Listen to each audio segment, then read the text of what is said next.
السلام علیکم ورحمۃ اللہ وبرکاتہ۔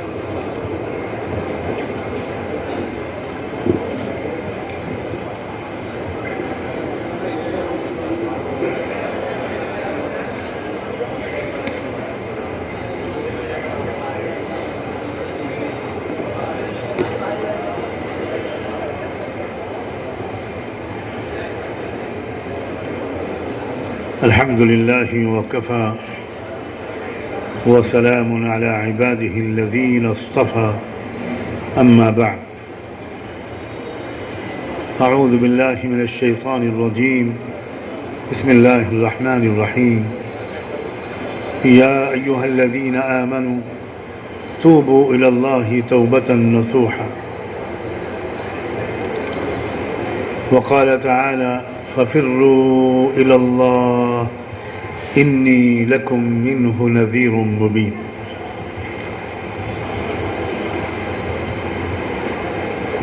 وقال تعالی فقلت استغفروا ربکم ثم توبوا الیہ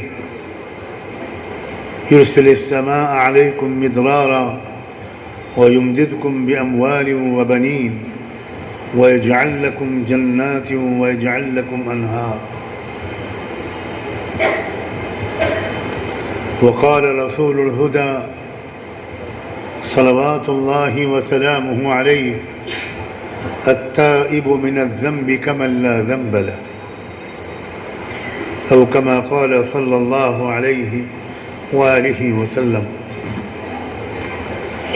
سبحان ربك رب العزة عما يصفون وسلام على المرسلين والحمد لله رب العالمين اللهم صل على سيدنا محمد وعلى آل سيدنا محمد وبارك وسلم۔ آہستہ آواز میں میرے ساتھ درود شریف پڑھ لیجئے۔ اللهم صل على سيدنا محمد وعلى آل سيدنا محمد وبارك وسلم۔ اللهم صل على سيدنا محمد وعلى آل سيدنا محمد وبارك وسلم۔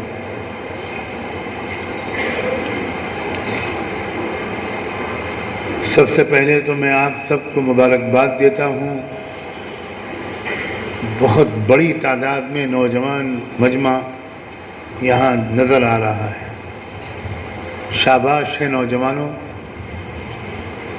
مبارکباد کے مستحق ہو تم اس میں کہ تمہیں اپنے رب کی طرف واپسی کا خیال ہے، اپنے رب کو منانے، معافی مانگنے اور رمضان مبارک کے ایک ایک لمحے کی قدر کرنے کا ایک شوق ہے۔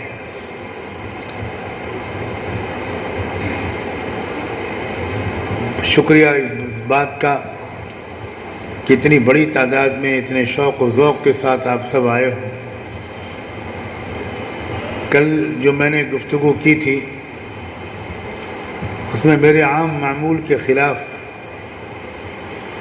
اللہ جانے کیوں میرے لہجے میں ذرا تیزی اور تلخی اور کڑواہٹ آ گئی تھی، میں اس پر آپ سب سے معافی مانگتا ہوں۔ مجھے کوئی حق نہیں ہے آپ کا دل دکھانے کا، لیکن دل ہی تو ہے نہ سنگ و خشت، درد سے بھر نہ آئے کیوں۔ اتنی پہم کوشش کے باوجود جب یہ سنائی اور دکھائی پڑتا ہے کہ نوجوان موبائل پر بہت وقت ضائع کر رہے ہیں، اپنی آنکھوں سے لے کر دل تک کو اور دماغ تک کو، اور اپنی صحت، روحانی صحت کو بھی اور جسمانی صحت کو بھی برباد کر رہے ہیں، بہت دکھ ہوتا ہے۔ بہرحال مجھے کوئی حق نہیں پہنچتا کہ میں کوئی سخت لہجے میں آپ سے بات کروں۔ میں آپ ہی کے شہر کا ہوں، آپ میرے ہیں، میں آپ کا ہوں۔ مجھے شرمندگی ہے، بعد میں بہت مجھے افسوس ہوا۔ اللہ کے واسطے آپ مجھے معاف کر دیں۔ کل میں نے ایک بات کہی تھی کہ ہم پھر سے زمانے جاہلیت میں جی رہے ہیں۔ یاد ہے بات؟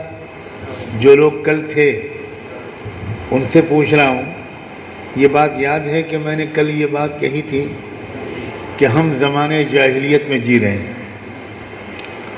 آج میں یہ سمجھانے کی کوشش کروں گا بہت آسان زبان میں، اور جو کہوں گا سب سے پہلے اپنے آپ سے کہوں گا، پھر آپ سے کہوں گا کہ آج یہ فیصلہ کرو رمضان کی اس مبارک رات میں، اور یہ رات بھی رمضان کی عام رات نہیں ہے، یہ 17 رمضان کی رات ہے جس میں غزوہ بدر میں وہ فتح اتری تھی جس نے دنیا کی تاریخ بدل دی۔ یہ بھی اللہ کا فضل ہے کہ ہم اور آپ اپنے ارادے کے بغیر آج 17 رمضان کی رات میں یہاں جمع ہیں۔ اللہ کرے آج کی رات کو اللہ غزوہ بدر کی رات سے ملتی جلتی رات بنا دے۔ اللہ کی وہ مدد جو بہت عرصے سے ہمارے گناہوں کی وجہ سے، ہماری بے وفائیوں کی وجہ سے، ہمارے آپس کے جھگڑوں کی وجہ سے جو اللہ کی مدد رکی ہوئی ہے، وہ مدد آج سے پھر سے پوری امت کو ملنی شروع ہو جائے۔ آمین ثم آمین۔ ایک فیصلہ کرنا ہے آج ہم سب کو کہ ہم انشاءاللہ اس جاہلیت سے بچیں گے بھی، بچائیں گے بھی، اور اس جاہلیت سے لڑیں گے۔ سب نے نہیں کہا انشاءاللہ۔ یہ جاہلیت سے ہم ہار نہیں مانیں گے، اس جاہلیت سے سمجھوتا نہیں کریں گے، اس جاہلیت کے سامنے سر نہیں جھکائیں گے، اس جاہلیت سے ڈریں گے نہیں، اس جاہلیت کو قبول نہیں کریں گے۔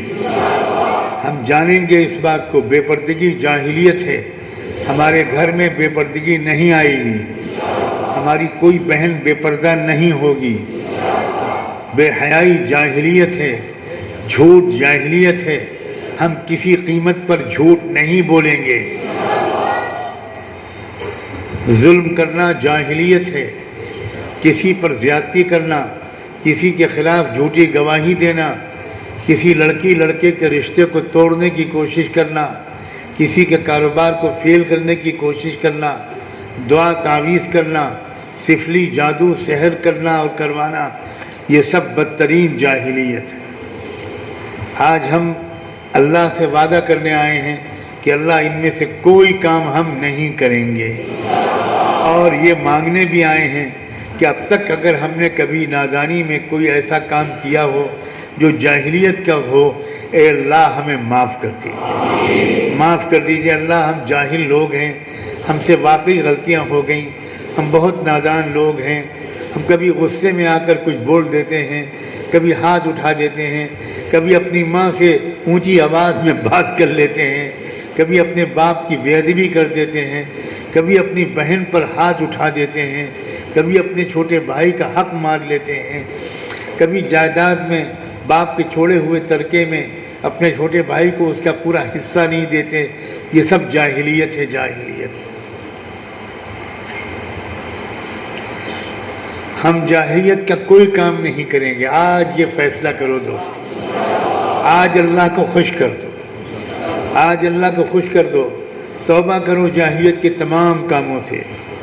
ہم بدنظری نہیں کریں گے، ہم اپنی نگاہوں پر قابو رکھیں گے، ہم راہ چلتے کسی لڑکی عورت کو نہیں دیکھیں گے،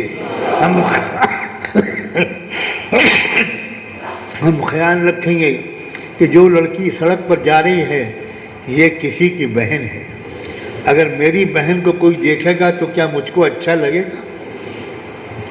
لڑکیوں کو دیکھنا، سیٹی بجانا، تصویر دیکھنا، فوٹو کھینچنا، موبائل سے باتیں کرنا، ویڈیو کالنگ کرنا، موبائل پر گھنٹوں بیٹھا رہنا، واللہ جاہلیت ہے۔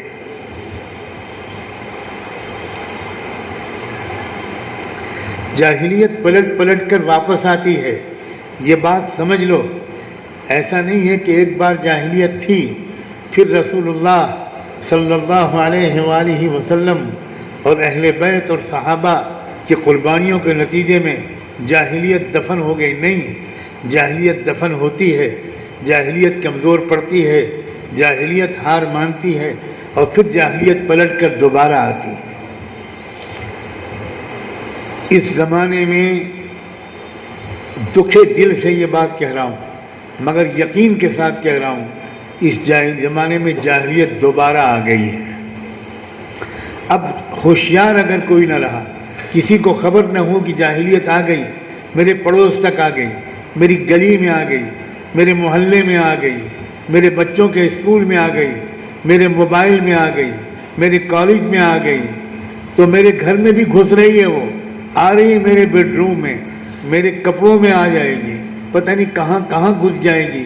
اگر کوئی چوکنا نہ رہا، یاد رکھنا وہ چاہے 5 وقت کی نماز پڑھتا رہے بے خبری میں، لیکن جاہلیت اس کو ڈس لے گی، جاہلیت اس کی آنکھوں کو گندا کر دے گی، جاہلیت اس کے کان کو گندا کر دے گی، جاہلیت اس کی زبان کو گندا کر دے گی، جاہلیت اس کی آمدنی کو حرام کر دے گی، جاہلیت اس کے کاروبار کو حرام کر دے گی، جاہلیت اس کی جوانی کو داغدار کر دے گی۔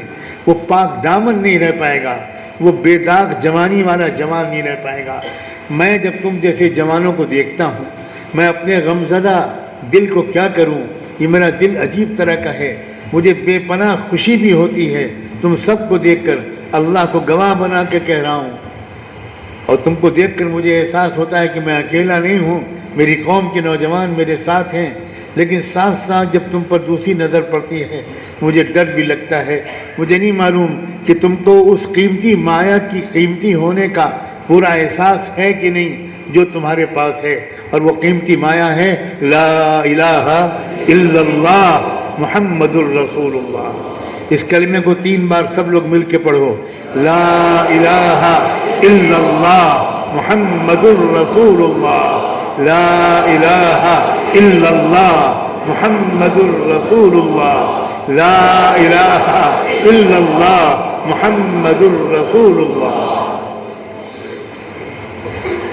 کاش کہ ہم لوگوں نے اس ایمان کی قیمت کو سمجھا ہوتا، اس کلمے کی عظمت کو سمجھا ہوتا، اس کلمے کے تقاضوں کو سمجھا ہوتا، کاش ہم نے محمد الرسول اللہ کو پہچانا ہوتا، کاش اپنے دل کو ان کے قدموں سے لگایا ہوتا، کاش ان سے محبت کی ہوتی، کاش ان سے عشق کیا ہوتا، کاش ان کی شدید محبت ہمارے دل میں ہوتی۔ ہمیں اپنے قصور، آپ کو آنے دو نوجوان کو، تھوڑا راستہ دے دو، راستہ دے دیے پیچھے۔ ہاں، یہ دلی سے آئے ہیں چل کر، اللہ تعالیٰ ان کے آنے کو قبول کرے۔ اب ادھر مت دیکھو، اب مجھے دیکھو، میری بات سنو، وہ اپنا کام کریں گے، اب اپنا کام کرو۔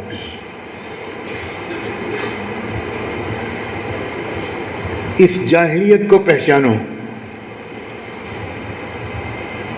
سمجھ رہے ہو؟ جاہلیت کو پہچانو۔ جاہلیت ہر ماچس کی ڈبیا پر آ رہی ہے۔ کوئی ننگا اشتہار ہوتا ہے کہ نہیں ہوتا؟ جاہلیت ہر صابن کے ساتھ آ رہی ہے، اس پر بھی ایک ننگی عورت بنی ہوتی ہے۔ ٹوائلٹ صاف کرنے والا برش، اس برش پر بھی ایک ننگی عورت کی تصویر بنی ہوتی ہے۔ یہاں عورتیں بیٹھی ہیں، اس سے پہلے کہ میں بولوں میں بھولوں، کاش کہ ہماری عورتیں، ہماری لڑکیاں، ہماری عزیز بچیاں زبردست پروٹیسٹ کرتیں، اخباروں میں مراسلے لکھتیں، لیٹرز ٹو دا ایڈیٹر لکھتیں، اور یہ لکھتیں کہ ٹوائلٹ کے برش میں ہماری گندی تصویر چھاپنا یہ عورت کا سب سے بڑا اپمان ہے، یہ عورت کی سب سے بڑی بے عزتی ہے۔ عجیب و غریب بات ہے، عورت کے سر پر دوپٹہ آنا، اس کو کہا جاتا ہے عورت کی بے عزتی، اس کو کہا جاتا ہے عورت کا اپمان، اور عورت کے بدن سے کپڑوں کو اتارنا اور ننگی تصویر شائع کرنا، چھاپنا، اس کو کہا جاتا ہے عورت کی عزت۔ یہ ہے جاہلیت۔ ہر چیز الٹی ہو گئی ہے دوستو، ہر چیز الٹی ہو گئی ہے۔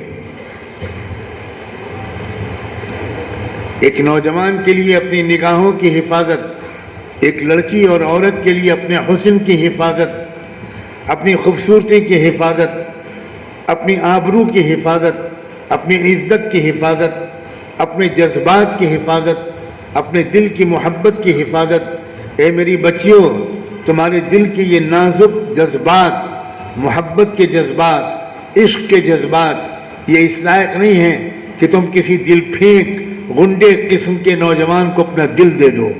تمہارا دل قیمتی ہے، تم پاک دامن رہو اور اللہ سے دعا مانگو کہ اللہ مجھے پاک دامن ہم سفر دیجئے، جو میری قدر کرے میں اس کی قدر کروں، میں اس کو خوش رکھوں وہ مجھے خوش رکھے، روحانی طور پر بھی خوشی ملے۔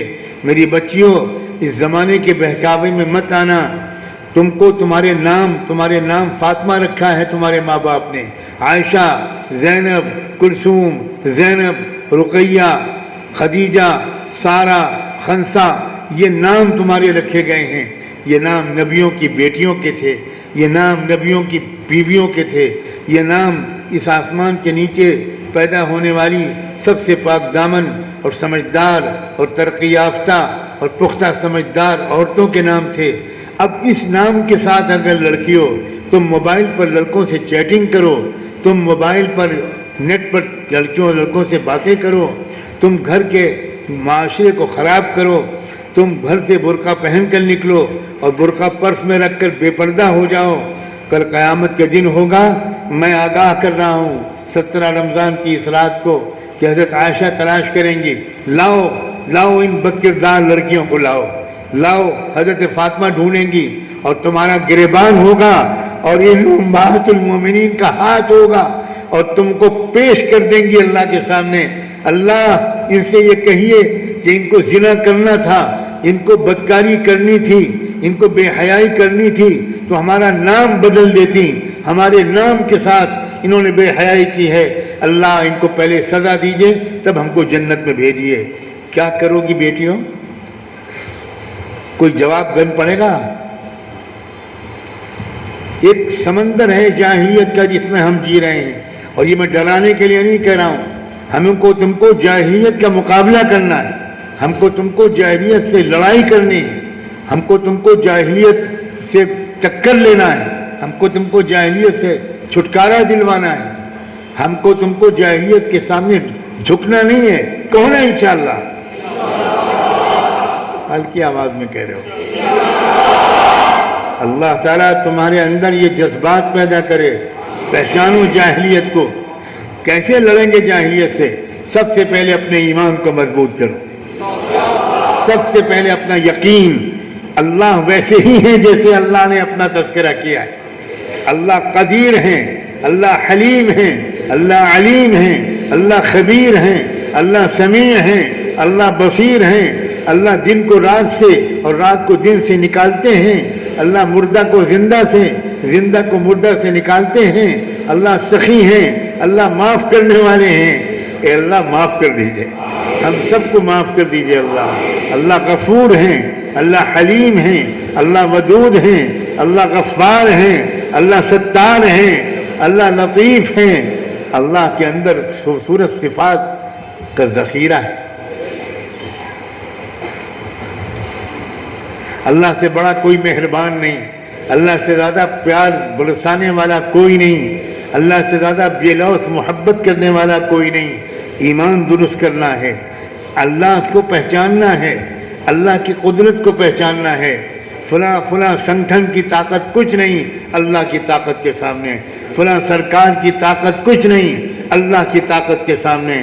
اللہ کی طاقت کے سامنے نہ فرعون کچھ تھا، نہ حامان و شداد کچھ تھا، نہ ابو جہل اور ابو لہب کچھ تھا۔ آج کے ابو جہل، آج کے ابو لہب، آج کے ظالم، آج کے شرک کے علمبردار بھی اللہ کی طاقت کے سامنے مکڑی کے جالے سے بھی زیادہ کمزور ہیں۔ ہمیں ڈرنا نہیں ہے، ہمیں وندے ماترم نہیں پڑھنا، ہمیں جے شری رام نہیں کہنا، ہم کو کلمہ پڑھنا ہے، ہم کو توحید پر جینا ہے، ہم کو شرک قبول نہیں کرنا، اپنے بچوں کو شرک نہیں کرنے دینا، ہم کو ایسے اسکولوں میں اپنے بچوں کو نہیں بھیجنا جن اسکولوں میں ہمارے بچوں سے توحید چھینی جا رہی ہو، ایمان چھینا جا رہا ہو۔ جاہلیت سے کیسے لڑنا ہے یہ سمجھانا چاہ رہا ہوں۔ خالی مسجد میں کہہ کر انشاءاللہ کہہ کر جاہلیت سے جنگ ختم نہیں ہو جائے گی۔ یہاں سے یہ ارادہ جاگے گا، ہمیں کسی سے نہیں لڑنا، کسی پارٹی سے نہیں لڑنا، کسی دھرم کے ماننے والوں سے نہیں لڑنا، سب ہمارے بھائی ہیں، ایک ماں باپ کی اولاد ہیں، ایک رب کے بندے ہیں۔ ہمیں ہندوؤں کے ساتھ بھی بہترین برتاؤ کرنا ہے، ہمیں سکھوں کے ساتھ بھی، ہمیں عیسائیوں کے ساتھ بھی، ہمیں ملحدوں اور دہریوں کے ساتھ بھی بہترین برتاؤ کرنا ہے۔ ہمیں کسی پولیس والے کو اپنا دشمن اور مخالف نہیں سمجھنا ہے۔